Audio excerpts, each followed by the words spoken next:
From the East and the West, you've heard others, but now you've tuned into the best. This is a Prime Wave Media production.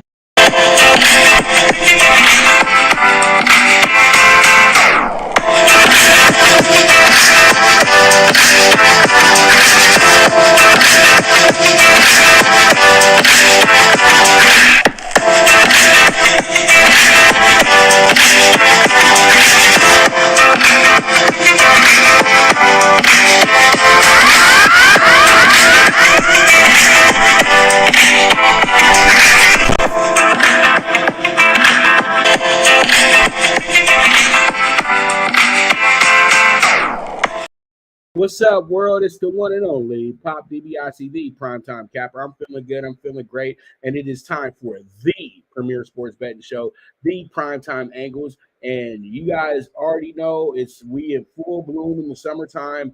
Baseball is really now starting to get its races and everything on, and everybody's starting to take shape on who they truly are. We got NFL about 80 days away from kickoff. I think all that good stuff, but about a month away from actual training camp and good news and all that good stuff. And then we got the NBA free agency coming up as well, too. But it's Friday, so I can't do it by myself today. So none other than the Don of Cape Cod himself, my brother from another, the man, Mr. Jeff Dawson. What's going on, man? What's up? We need some more money in the budget. If we can have the MC, do all that good stuff that I already do. But how's everything going on this lovely Friday afternoon? Well, happy fourth weekend. Always a pleasure. Blessed to be a part of the movement. We had 3 to 4 inches of rain in the start of the week, but everyone started coming down on Wednesday and Thursday. My 8-minute drive to the studio turns into 28 and 38 minutes now. So summer's officially here on Cape Cod. A tweener with the 4th on Tuesday. So most people are trying to get 2 weekends in, but we're ready, Pops. We're excited. Well, man, I'm a little upset today because they played us in New York.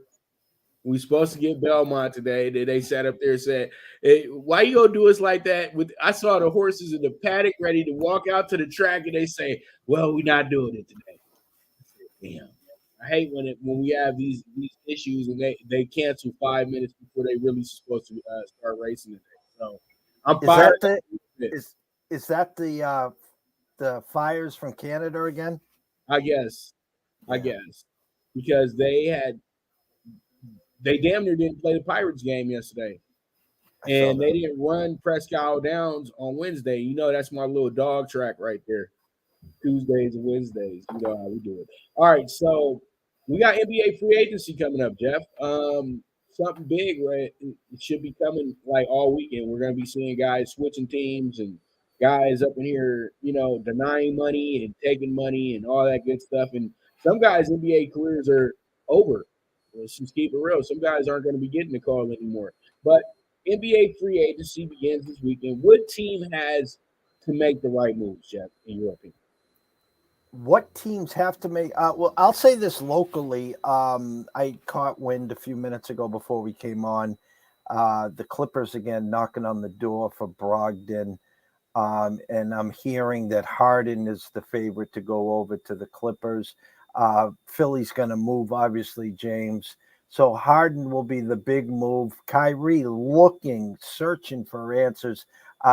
He has no market because Kyrie wants that 4-year deal so he can play for the first 3 months and then figure out why the world is flat again. So I think once Harden makes a move, then some pieces will fall into place. I know the Celtics will eventually move on from Brogdon. I think Grant Williams is 50-50 for the locals. Will he move there? And who Pops I think is a big piece in free agency is Van Fleet. And I really wish the Celtics could have made a move for him. I don't know where he'll end up, but I think it all begins with James Harden. I think that Harden will probably be a part of a big deal, like a 4-teamer, something of that nature. because you just said Van Fleet as well too. He's another name. And I know Dame Lillard and the Blazers are posturing that they're all getting along. Everything's cool. Everything's copacetic. But I don't believe that for any moment, because he literally said trade the pick. And what did they do? They went and picked his replacement, Scoot Henderson. And Scoot Henderson did the even dirtier move, in my opinion. You go get 00 as your number. So you really, really want to show the guy that, I'm going to show you. So, and they're going to say, no, he looks up to Dame. No, this is to make Dame even more pissed off. You know what I mean? And I don't think Dame Lillard is entitled to anything, in my opinion. He went ahead. He took this team's money. He said, don't trade me, don't trade me, don't trade me, because he wants to get paid. That's great. I really do commend that. Commit to that money, because he knows once he starts getting traded, they're going to give you that Westbrook treatment, because that's when it starts. As soon as you leave these safe places like Oklahoma City and Portland, and then you got to go play for teams that expect you to help them win championships, then everybody starts questioning your worth. And I know he knows that. So him being who he is, I think that he needs to be a part of one of these big trades as well too. And if you do it smart, everybody can get who they want. If somebody wants Van Fleet, they can get Van Fleet. And I would say go to Portland, put him in Portland, right? You put Dame in Philly, right? Dame's going to Miami. Well, Miami, Philly, wherever you want to go. So who's coming from Philly? Who's coming from Miami? They're not giving up Bam. Oh yeah, they can give up Tyler Hero or something. Send Tyler Hero to Canada. You know what I mean? Everybody else can be a part of the deal. But all in all, meat and potato players though, Jeff, that I'm thinking about right now. Bruce Brown is seeming like a big entity for a lot of teams. The Lakers are heavy on it. Even though I said 2 weeks ago he would be a good pickup for the Lakers. And then every Laker blogger, writer, as soon as they heard the chance that, the Lakers have a strong chance, don't break any news until it says they signed him, because nobody has a strong chance of signing any of these guys when they know that they're wanted. So pretty much that's to get the fans riled up and excited. But I wouldn't do that.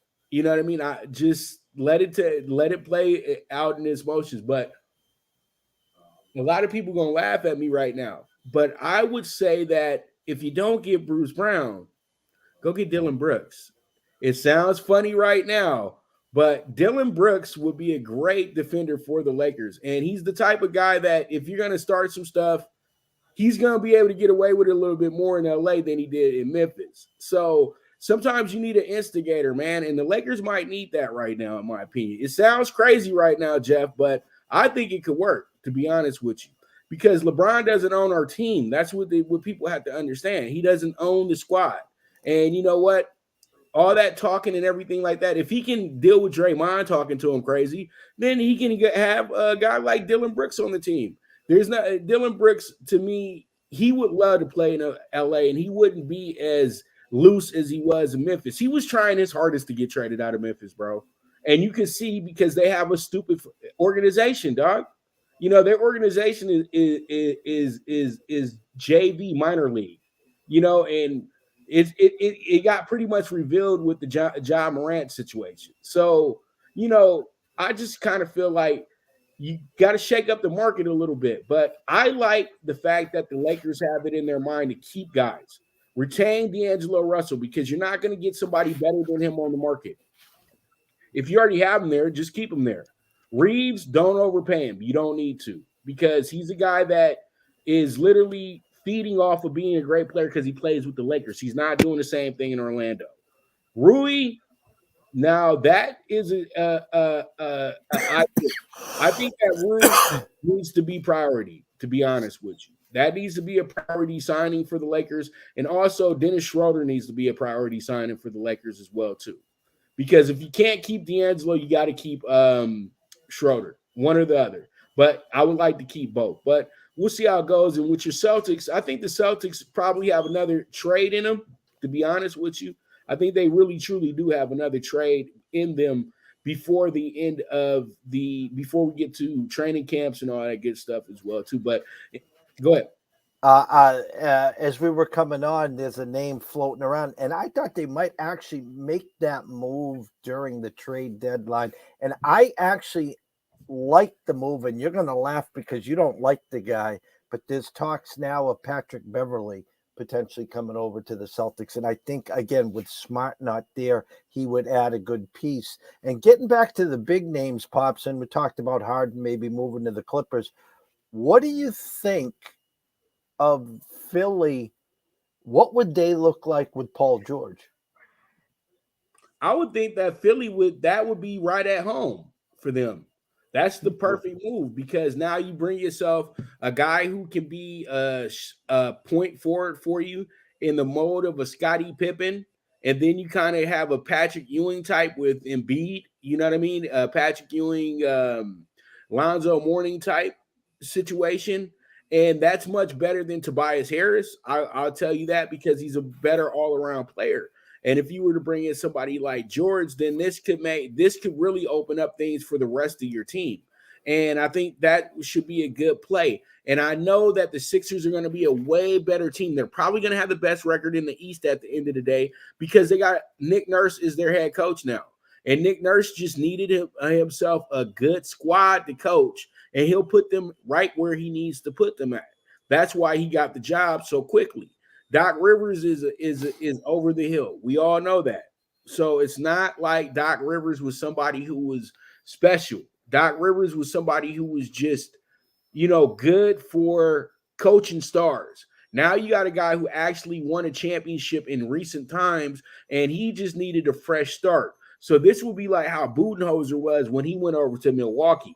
It's going to be an instant impact. So I think that Philly has to, honestly, Philly and the Clippers really got to make this deal happen because they need to alleviate themselves from both of these guys. Harden is a guy that just literally doesn't want to, he wants to play on teams and not have the pressure. And Paul George is at the point now to where he's getting a little too Hollywood. He's getting a little too comfortable with doing the side stuff that he's doing right now. And the Clippers need a guy who's focused in on helping them win a championship right now. You know what I mean? And I think that if he gets traded, he'll get the wake-up call that, maybe we can put the podcast to the side for a little bit and we'll focus in on our career because it's almost over now. Because when he gets to Philadelphia, the expectations get much higher than they are right now. And we both know this. It gets way higher. Because in LA has the same mentality as the old Brooklyn Dodgers, maybe next year, because we've seen so many disappointments in Los Angeles when it comes to trying to get to championships and losing in championships that, we're used to being a lovable loser out here. And you can give a guy a pass, you know what I mean? But in Philadelphia, you're not going to give him the pass. So that may make Paul George an even greater player by going to a place where they want you to be a little bit more accountable. And I'll add this, and you're going to roll my eyes, but let's play a game for a second. Let's say there's no market for Kyrie. And, again, no one's going to give him a 4-year deal. If anyone gives him a 4-year deal, shame on him. How about show us what you're worth and a league minimum for 1 year in LA? Would that ever happen? I don't know. The Lakers, a lot of people think that the Lakers want Kyrie, but they don't. From what I'm hearing, they said that, that if they really wanted Kyrie, they would have already got him. And pretty much they don't want him. That's from what, and that's people behind Jeannie Buss and Rob Pelinka. Because people have to understand they have to make it a consensus when they make these moves. It's not like Cleveland where LeBron could run up to the office and go yell at Griffin and then they'll go get it done. No. In LA, we got a process here. And that's why people get so frustrated because we haven't let LeBron truly fully dictate exactly how this roster moves. And why would we want to get a guy who literally quits every 3 weeks? I'm all right. We don't need the headache. we already have enough media along with LeBron here every day, and every time he walks in the gym, it's LeBron. It's not about the Lakers, it's about LeBron. And it's like, okay, let's remember who we are, because y'all not gonna do this to the Celtics. Y'all not doing this to the Knicks, but wherever he goes, now it's just the LeBrons. And the Lakers have done a great job of making sure that they're still the Lakers. So bringing in Kyrie would be absolutely against all their good thinking, in my opinion. You know what I mean? They've done a great job of being able to handle the LeBron experience. Miami and Cleveland grew tired of this after 7 seasons. And the Lakers, they tolerate it because we've had situations like this before. But at the end of the day, though, he is not in on the think tank for the future of this team.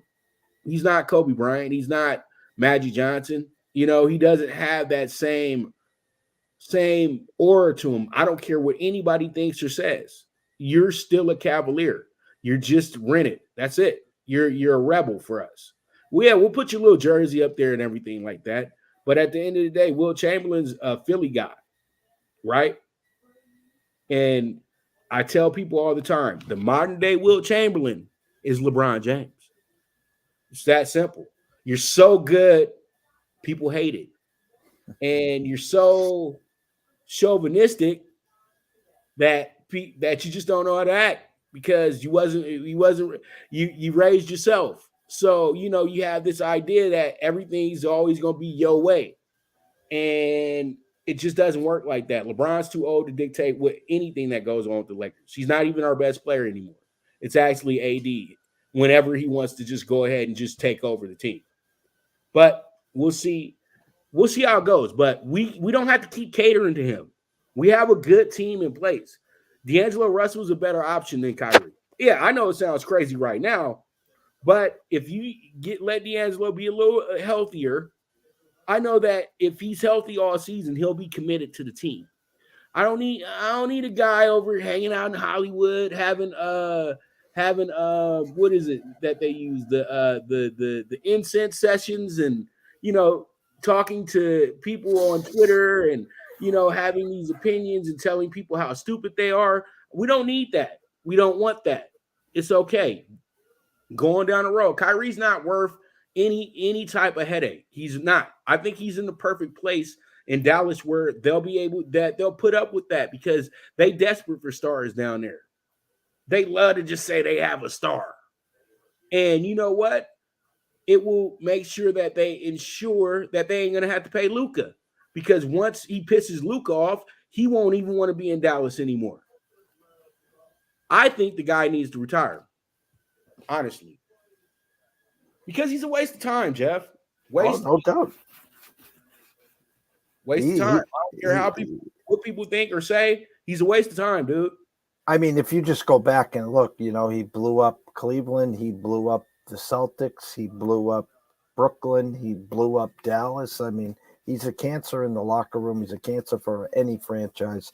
And I would like the NBA to make a stance. Listen, the NFL's done it all the time. How many times do they blackball people and they never get another job?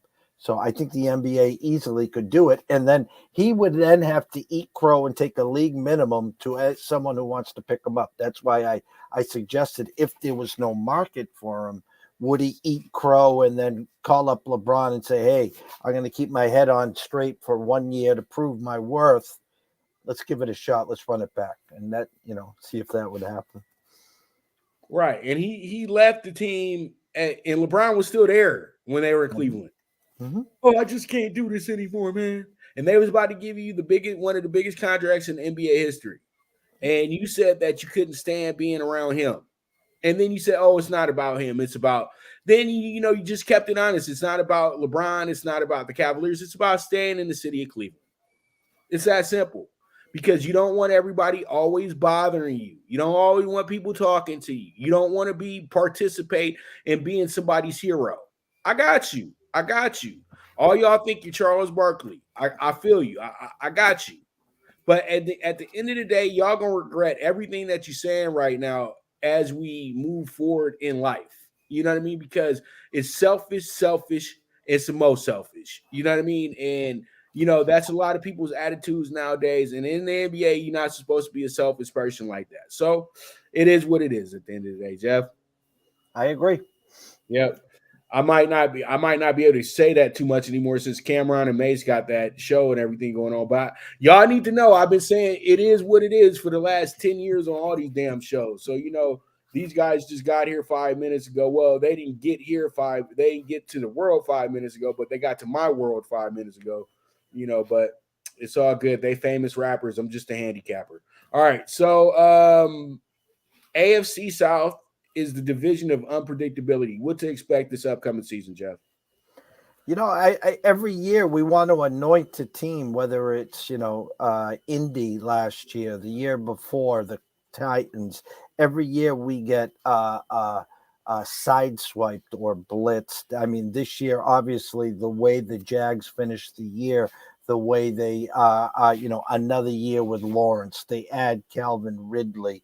They got the best coach in the division. How can you not like the Jags and with the Colts with rookie quarterback Anthony Richardson, the Texans, in a full rebuild, and then you look at the Titans with I really like Vrabel as a coach, but their quarterback situation, another year for Henry. So on paper, yes, it is the Jags, but I'm not gonna get the duck boats and parades. I want to see what the Colts have. Maybe there's one more resurgence from the Titans, and I think the Texans will show flashes. But when the dust settles, if I have to put my stamp on someone, I think I might slight lean with one more push from the Titans this year. But again, on paper, it's easy to jump on the Jags, Pops. Well, my opinion about this division is funny because every year they get you just said it, Jeff. They get that team. Oh my God, they're gonna run away with the division. This is the easiest division in the AFC. And it winds up not being the easiest division in the AFC because these teams aren't that far apart. Let's just keep it real. The biggest problem in the AFC South right now is this. You got three teams that are about to probably roll out rookie quarterbacks in Tennessee, the Titans, and the Colts. Then you got a quarterback that now has been anointed and actually they feel is playing to his draft status and to his status as one of the elite quarterbacks in the NFL, possibly coming up next year. So, you get really excited about what you see. But do the Jags have the best roster? That's the question. I don't think so. But the Jags do have the best coach, and that's what's going to set them apart. But at the end of the day, you cannot sleep on the Titans because Variable has figured out how to beat this division. Let's keep it real. But this is the one division where when you play a game, it doesn't matter what the spread is. It's really a pick 'em. I don't care what nobody says. When we watch the AFC South week in and week out, we've had moments where you had a really bad Texas team go right into Tennessee, beat them by 10. And they're the number one team in the division. You saw Jacksonville literally keep the Colts out of the playoffs. They were a 14.5-point dog, Jeff. So when you see a double-digit spread in an AFC South game, take the dog. It's that simple. And people have to understand this is a tough division, but it's one of the weakest divisions in the NFL this year as well, too. You can't really call out a great defense in this group except for probably Tennessee. Jacksonville, you will have to see. The Colts, to me, it's all based on the first 4 weeks. And the Texans, as we know, they're building. They're building. They don't have expectations yet. So we know. I think when it comes down to it, though, yes, the Jags should be the favorite because of what the capabilities can be. But the team that you should bet to win it, in my opinion, and it sounds crazy right now, would be the Titans still. Because if Tannehill comes back and he plays at least 75% of the season, then they'll probably be in the race. And if Derrick Henry has another really big year, then they're going to be the toughest team to beat in the division. It's not hard to see that, because when you really rate all the defenses, we know that the Titans have the best defense because they have the defensive coach. So that's where I'm going with this one. But I'll have my actual over-under winners, everything, as we keep things going on for the year. Don't quote me on taking the Titans, but today, if I had to take somebody not named the Jaguars, it would be the Titans, because I feel like the Colts and the Texans are two teams that are going to be at the bottom of the NFL. But they're going to be tough games. They're not going to be games where, you see the 6.5 on the favorite against them and say, oh, yeah, I think that this should be my game of the week. Nah, that shouldn't be your game of the week, because they'll probably wind up covering the game, losing by 3, because they'll be in these games. They're going to try. That's the whole thing. But I think with the coach, though, if that coach doesn't hit right away, he's going to be on the hot seat. I think he might be a one-year coach if it doesn't work out the way that they want to, because he's already drafted a guy that's kind of questionable. And, they already have a lot of issues going on with the gambling stuff. We won't get into that, because we know that's a can of worms right there, Jeff. So we'll pretty much we'll find a day for that as we get more from that story. But all in all, I do feel like AFC South is still the division of unpredictability, and it should be a lot of fun this season watching them go at it. Now, who's the best fantasy player in this division? Going right now in the first round in that division would have to be still Jonathan Taylor. He was the consensus #1 pick last year, and just got injured, didn't have a good year, obviously. I think he's sliding to the back end of the first round. But if I'm just going through memory here, no one in Jacksonville, obviously no one in the Texans, and Henry is sliding to the third round, and they don't have a wide receiver. Yeah, so it's Jonathan Taylor. And then the next guy would probably be wide receiver Michael Pittman, who takes a hit, obviously, with Anthony Richardson. You don't think Ridley's going to do anything? Yeah, he's going in 4, 5, 6. He's getting a lot of steam. Don't forget, there's some mouths to feed over there. They Ingram had the big year at tight end last year. You got Ridley. You got, I'm drawing blanks here. Ridley. Who else is over there for wide receiver? Kirk. Yeah. And there's one other one. There's a third wide receiver. You got ETN in the backfield. They added another running back with Ingram. So it's crowded. I think, don't forget, too, Ridley didn't play for a full year. He's going to have to earn the trust, but I think there'll be a good rapport from Lawrence to Ridley. But, just currently in the ADPs in the last day of June, it's Colts, it's Taylor, and then Pittman. That's just up here. I don't have it in front of me.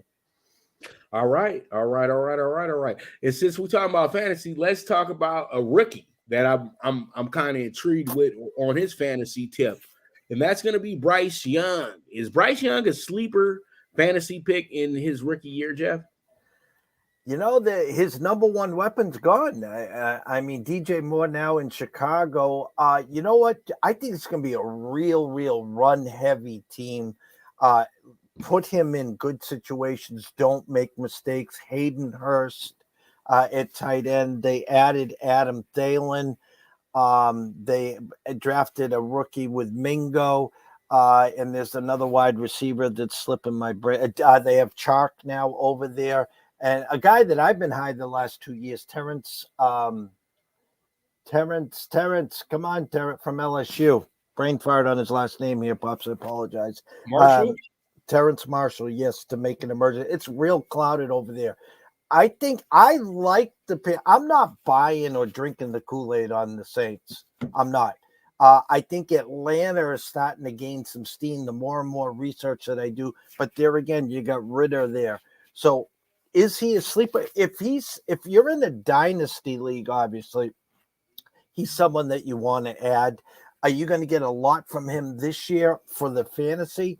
No, I don't think so. But again, you're drafting him where he's going is late, so you can add him as your second or even third QB. But to expect, QB1 stats from him coming out of the gate. No. And I'm reading before we came on the show, they do have Dalton there. So are they going to start Dalton for the first month and let this kid ease into the situation, or is he coming out, starting in week 1? I don't have that answer right now, Pops. Well, from what I'm hearing and from what I saw, they said that he is light years ahead of what they wanted him to be. He already knows the playbook. He's taken on the leadership role. He already has the respect of the locker room as well, too. And from what I'm hearing is he is quarterback number 1 until further notice. So pretty much it's not like where it's a learning process for him like it was for prior quarterbacks and things like that. The guy is really smart. The guy is really focused. And I think that he is going to be a sleeper pick. I don't say take him as your first, I say you don't take him in your first 4 rounds or anything like that.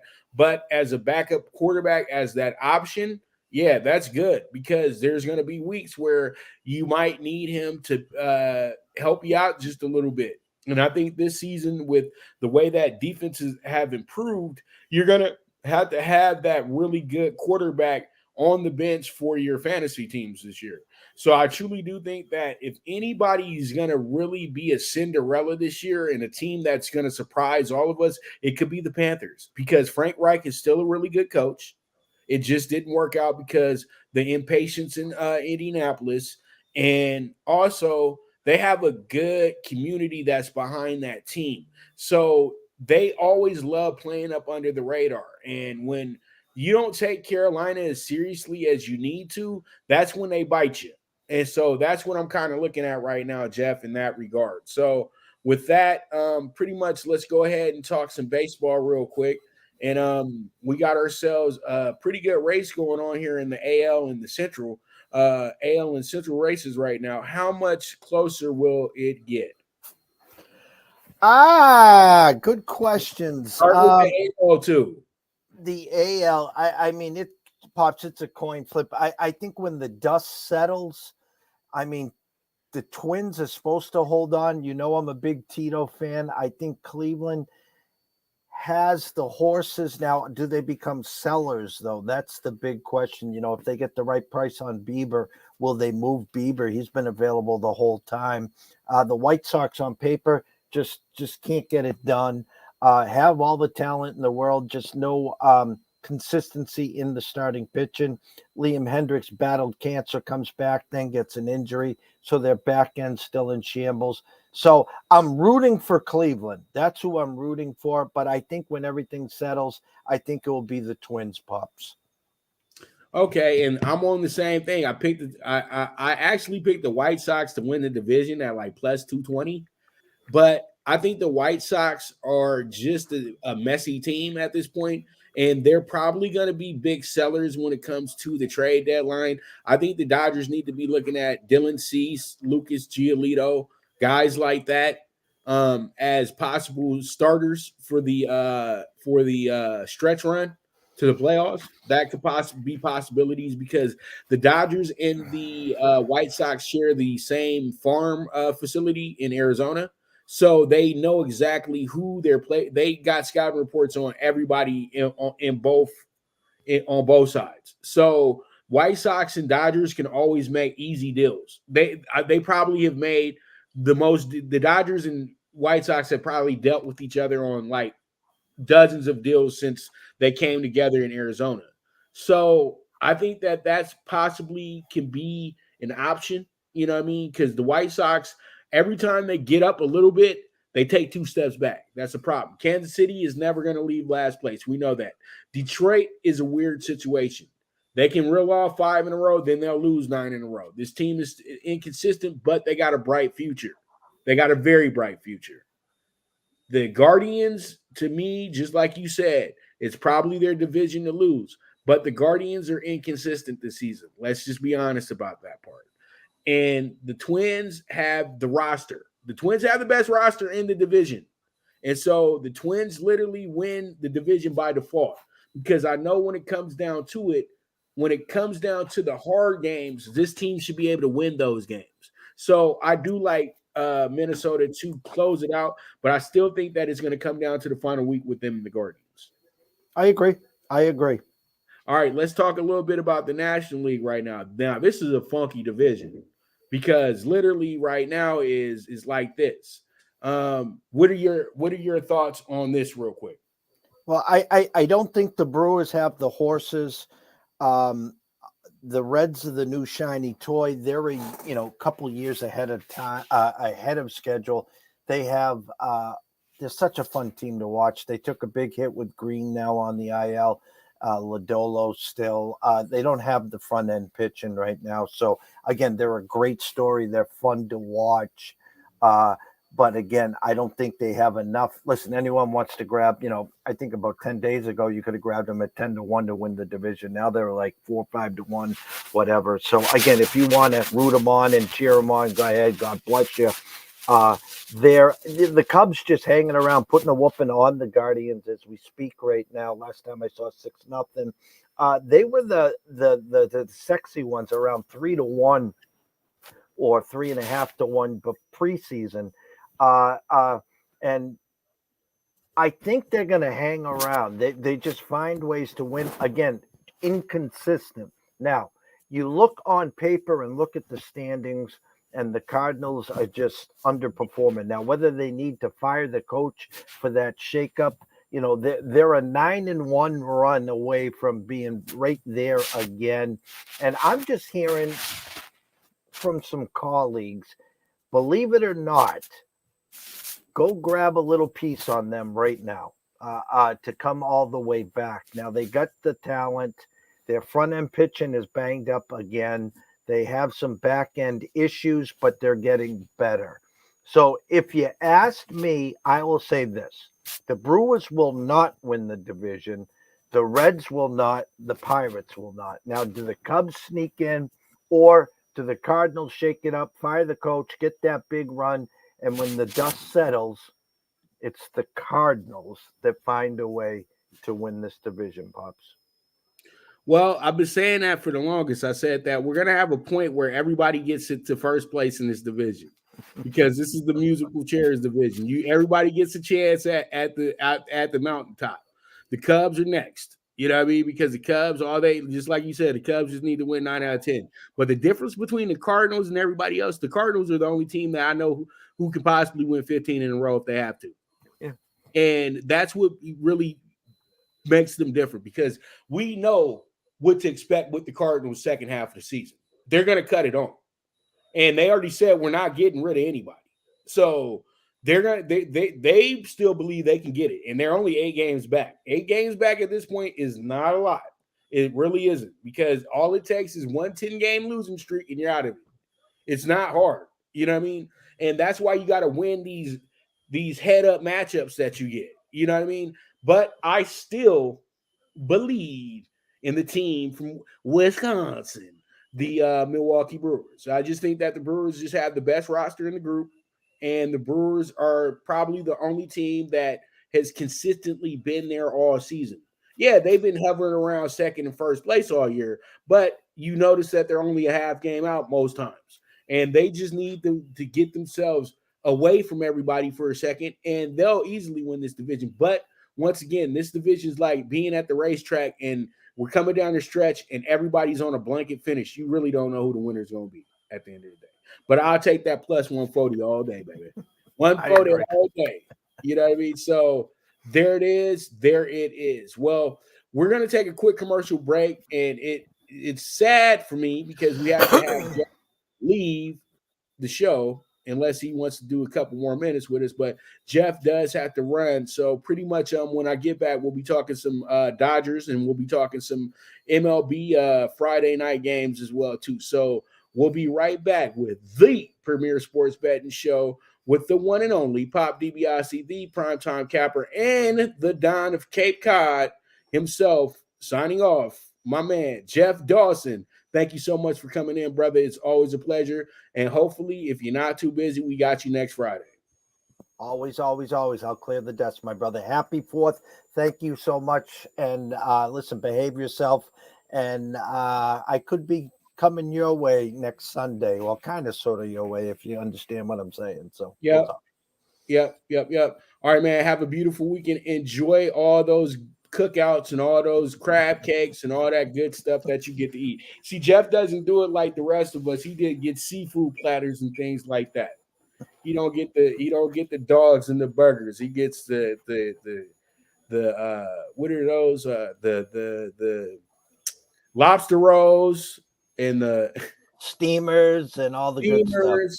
The good deep dish pizzas, yeah, all that good stuff. So we ain't got it like him. But my brother, it's good. It's always a pleasure talking to you. I don't want to hold you up any longer. We're headed to commercial, and we will be right back with the premier sports betting show, the Primetime Angles. Good News Only Racing Club, led by the legendary Doug O'Neill, the trainer of 2 Kentucky Derby winners and I'll Have Another and Nyquist. Also trained 2-time Breeders' Cup champ Golden Sense, who are just a part of a long list of thoroughbred champions trained by Doug O'Neill. The Good News Only Racing Club has a young core of horses to look out for in Dennis's Celery, Irish Heatwave, and Notre Dame, just to name a few. Win the day every day with the Good News Only Racing Club, a proud sponsor of the NFL Bet Exchange. From the East and the West, you've heard others, but now you've tuned into the best. This is a Prime Wave Media production.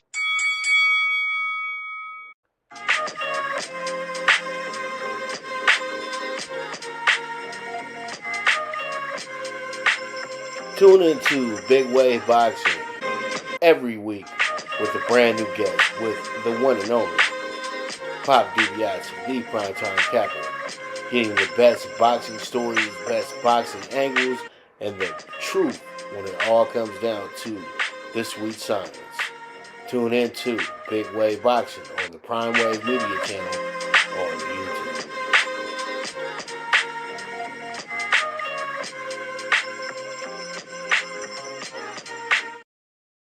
All right, we are back with the premier sports betting show, the Primetime Angles. Let's go ahead and jump into some talk about the Dodgers. Dodgers this weekend, they have themselves a pretty, what we would say, a pretty easy series, but it's never an easy series when you're dealing with somebody like Kansas City on their home turf.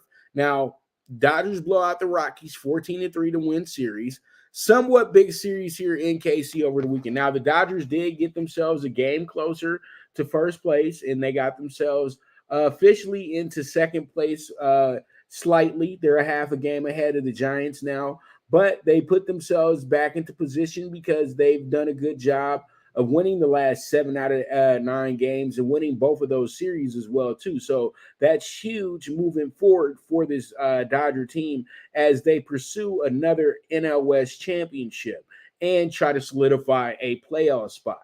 Now, I'm looking at everything now, and the Dodgers still are one of the better teams in baseball when you look at everything. Now, they're not the second best team in the National League anymore. That idea goes to the Marlins, actually, now. The Marlins and the Diamondbacks. But the Dodgers do find themselves 2 games behind the Diamondbacks at this point, half a game ahead of the Giants. Both those teams lost yesterday, so that was really good for them. And San Diego also lost yesterday as well, too. So that was pretty good for the Dodgers as they increased their lead to 8.5 over the lowly Padres, who were 7 games under 500. And nobody expect that to happen either, right? But we still have a long season, so you know how that goes. But the Dodgers going to this weekend with a mission on their hands. They can't let themselves get sidetracked by the fact how bad this team is. The Dodgers have, like I said, they've been rolling here in the last few games.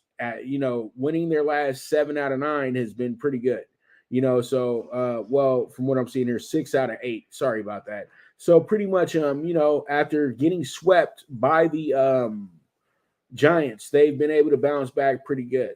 And the Dodgers, it looks like they're going to make themselves have a winning month this month as well. So that's pretty good because they've lost 10 and they've actually went ahead and won 11. So the Dodgers are 11-10 this month. Not as good as they were in May, but it is good to have a winning record in any month, every month, because as long as you keep having a winning record every month, you should make the playoffs. And the Dodgers are doing everything the right way, in my opinion. They're not forcing this thing. Everybody wants everything now, but you just can't get it right now. We have to go ahead and go through the motions that you go through when you're chasing championships. And the Dodgers have done a great job of just going through the motions. Yes, they're not the same team they were for the past 2 seasons, but this team is different. This team has a lot of moxie to them. They got a lot of grit to them. And you know what? They got beat up a little bit, but they learn their lesson every time. They're still a top 10 team when it comes to batting average, when it comes to certain pitching stats, even though their ERA is by far not what the Dodgers are used to. The Dodgers have been the number one team with the ERA for the last few years, and the ERA was like 2.4 and things of that nature. But this year they're looking at 4.5, and they're 23rd in the league. But that's nothing to get yourself in a tizzy fit about. It's okay, because all these things are going to be fixed. Now, when we look at the series, we have ourselves Bobby Miller going tonight, and tomorrow for the Fox game, Julio Urias returns. He'll be going against Daniel Lynch. And then on Sunday, in the matinee game, Tony Gosselin is on the mound going against Brady Singer. So the Dodgers have 3 of their best pitchers going this weekend. Bobby Miller is still a godsend. He's still doing well. He just got kind of banged up in the last 2 games. This is perfect for him because this is a lower tier team, so it should build some confidence for him. Urias, this is a perfect way for him to come back and settle in and have a pretty good game. And Tony Gosselin, Mr. Consistency himself, it should be something good. Even though he's given up 11 runs in his past 2 games, he still struck out 10 over that time. And, it shouldn't be anything to worry about, in my opinion. So, with that, that's going to be a wrap on our Blue Crew Daily for today. Now, when it comes down to this game, I feel like the Dodgers do get the over in this spot. So we'll see how it goes. We'll see how it shakes out. We move from there. Let's go ahead and get into the MLB Friday Night. MLB Friday Night, we have ourselves a full schedule. We already have the Chicago Cubs going against we already got the Cubs playing against the Guardians, and right now they're beating the Guardians 6-0. And let's see if anybody hit a homer. No homers, but Jared Young did get a triple that scored in Bellinger and Yan Gomes. So they had a pretty big 4th inning, that supplied 4 runs, and that's why they're in the position that they're in now. So pretty much the Guardians sucking wind a little bit right now, but it's still a live game. A lot of these games, I've been seeing teams get up 5-6, and it doesn't really matter at the end of the day. You know what I mean? Because the way that you got the time clock and things like that, and the way that you just can't change in and out pitchers, it does make it a little difficult. But we do have a full schedule today. We have mostly interleague matchups this weekend, but we do have some important divisional matchups as well, too. We got the Marlins and the Braves. That's the 2 teams at the top of the National League East. We have the Astros and the Rangers. Those are 2 teams at the top of those are 2 teams chasing the AL West. And we also have the Diamondbacks and the Angels, 2 teams that are highly competitive in their divisions as well, too. Diamondbacks leading theirs, and the Angels trying to stay afloat and trying to catch the Rangers for that first place spot. And I think the series of the weekend really does wind up being with the Yankees and the Cardinals, because both these teams are kind of at a crossroads right now. And this series could be a definitive factor on if St. Louis will ever get it going, because the Yankees are probably in better shape and they're probably still going to make the playoffs. But at this point right now, St. Louis is in dire straits. But me and Jeff just talked about it, and we both have the feeling that this team is going to find a way to be right here in the race at the end. So with that, let's go ahead and jump into our games for today that I'm previewing. Now, up first, we have the Guardians and the Cubs. The Guardians coming in here 39-41. You got the Cubs 37-42. Now, when it comes down to this one, you have yourself they already playing. So pretty much let me go ahead and get into our next game, because I was going to put Guardians and Cubs because I forgot it was coming on at 11:20. But if I would have played this game today, I'd have played the under on it. But let's go ahead and jump into this this Twins and Orioles matchup. The Twins and Orioles matchup, this is an intriguing one because you have an Orioles team that's in the playoff race, and they're trying to get themselves to the top of their division. They sit 5.5 games behind Baltimore, but they sit 8 games ahead of the 8.5 games ahead of the Twins, and the Twins are ahead of them. So pretty much they have the 3rd best record now in the AL. And the Orioles know that they got to keep their foot on the gas. You got the Yankees and you got Toronto heavy on their tail right now. But they're all in the same division. They're all playoff eligible. But this is the teams that they might not be able to avoid. The Angels and Houston. These teams might be the teams that figure out a way to get you out of here, because they're chasing the same spot. But when you look at it, when you look at the top 6 teams in the division, they're really good. They are really, really good. And that's going to be Tampa Bay. That's going to be Texas.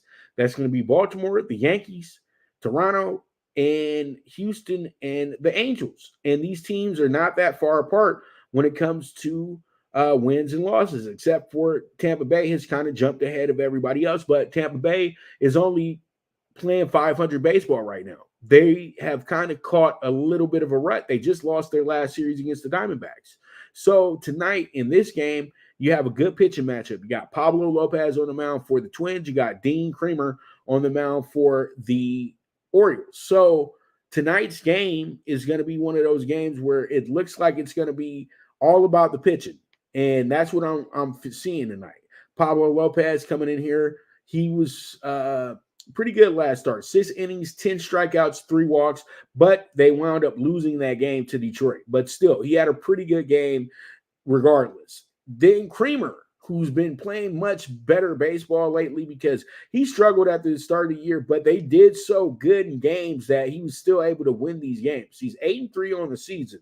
And last time out, he struck out 5, gave up 3 runs over 7 innings. Okay, so pretty much tonight where I'm going with this one is I'm going to take the under in this spot. And I think that we're in good shape here with the under as well too. So we're going to take the under 8.5 here. We'll see how it goes. We'll see how it shakes out. We move forward from there. All right, we have ourselves the Braves and the Marlins. The Braves and the Marlins is a very important matchup because this will get the Marlins a little bit more confidence, in my opinion. I think that the Marlins are rolling right now, and they are the hottest team in the National League, and they've been the hottest team in the National League for some time now. And that's all because they have Luis Arias, who just got selected to the All-Star game as well too, and he has he's batting over 400 right now. Absolutely incredible. And when you can get a guy in today's game to bat that well, it's going to trickle down to the rest of the team. And that's exactly what it's done. So pretty much the Marlins find themselves in position now to into this lead of the Braves a little bit more. The Braves are up 6 games right now in the division. They've won their last 9 out of 10, while you have Miami winning their last 7 out of 10. So these teams are really on a collision course right now to see exactly how this division is going to go for the next 3 months. And all their games are going to be much more important than they've ever been. So I think Miami is going to have their head on today. And I feel like this is a great day to select them as our dog of the day. So I'm taking the Marlins today. And I think the Marlins are going to be good money for us. Marlins are actually a really good number today as well, too. We're getting a plus 155 on them. So we'll see how it goes. We'll see how it shakes out. And we move to talking tickets from there. All right, so we got a good little full group, and I'm going to get your weekend started right. I'm going to get you started right with the WNBA. We got 2 rematch games coming up tonight.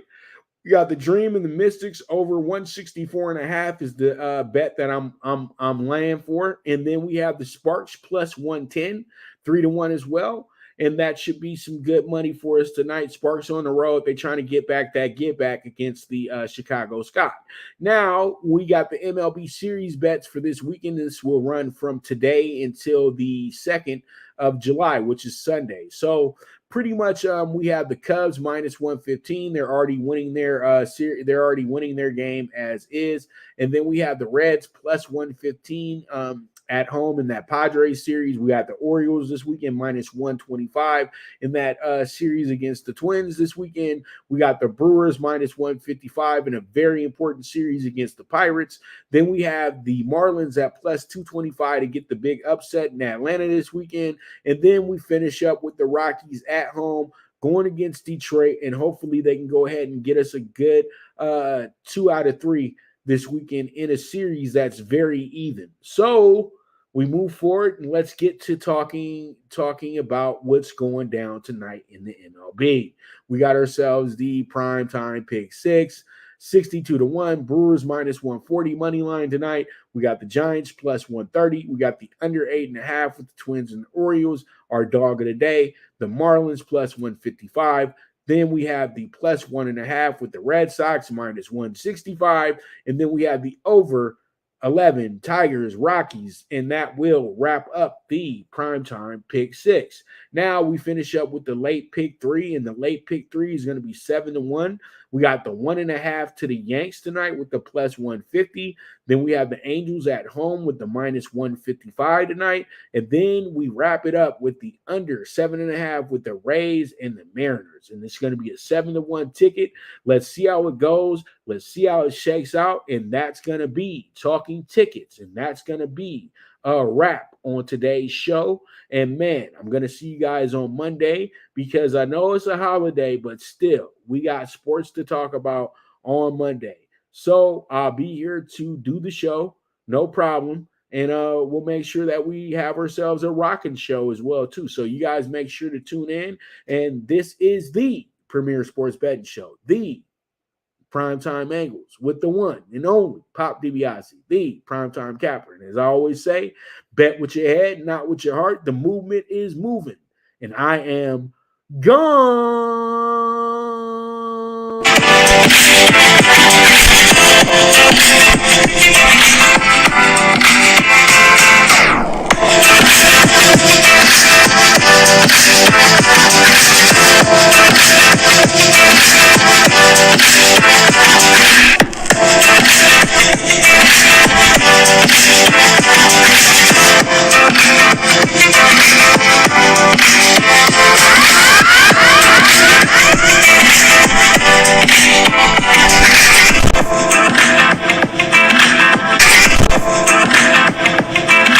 From the East and the West, you've heard others, but now you've tuned into the best. This is a Prime Wave Media production.